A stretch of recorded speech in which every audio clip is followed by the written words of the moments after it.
How to safely meet a guy through internet dating.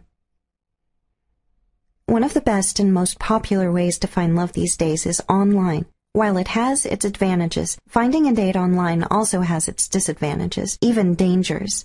Anonymity has made it more possible for people to pretend who they are, hiding dangerous intentions or aspects of themselves when you're at your most vulnerable. Here are some simple ways to ensure your safety when meeting a guy through internet dating.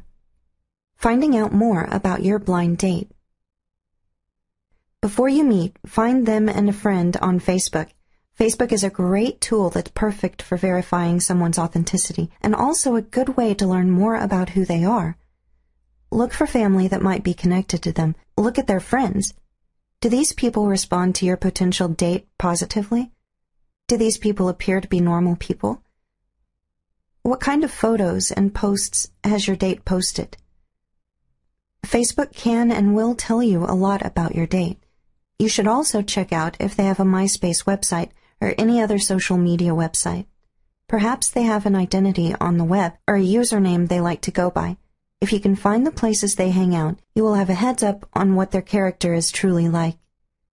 And if when you decide to meet this person physically, meet in a very public place, maybe even consider a group meeting with some of your friends. Well-lit, crowded restaurants in a downtown busy location are safe places to meet online dates that you don't really know.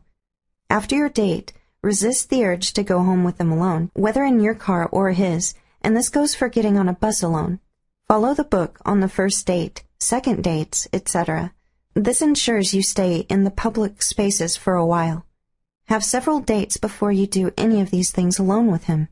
Google them. It's simple, but public court documents are easy to find this way. These documents and court records will reveal if your potential date has had any run-ins with the law. Any news stories will come up on your guy too, good or bad.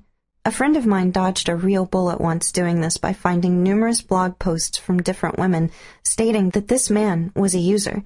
He'd stay with a woman just long enough to get some money out of her, then completely disappear. So yes, horror stories do exist. Caution is advised, and sometimes it may be another person completely. Precautions. And lastly, if you do go on a date, carry with you provisions to protect yourself in the event of an emergency. Pepper spray is easily attainable and should be in every woman's purse. Have 911 on emergency quick dial and tell others where you will be and when you'll be home. Stick to this plan. One of the most important things is to tell your girlfriends that you are going on a blind date so somebody knows where you are at all times. If you don't call to tell how it went, for example, maybe she could check up on you. The truth is, most physical encounters from online meetings usually don't end in someone getting hurt in any way. It's rare that anyone will see this happen to them, but these things can and do happen, so being safe and prepared is important. If your date is reasonable and understanding, they'll naturally accept your provisions and respect them. You should make sure that both of you understand your boundaries and what is acceptable or not. The thing is, most of these are tips and precautions. You should always take steps to protect yourself when you are doing blind dating. If you are doing speed dating, wouldn't you do the same thing? So take heed that you are not prying or snooping around when you do these things. You are just making sure it's safe to proceed. It's better to know if someone has a bad record than to learn about these things after the fact and when you start to feel something for this guy. Of course, after all is said and done, you should make an effort to get to know the guy as well. With all these precautions, it may seem a real chore to find true love. However, many people are happily married, even after meeting online. If this didn't happen, why would people continue dating online?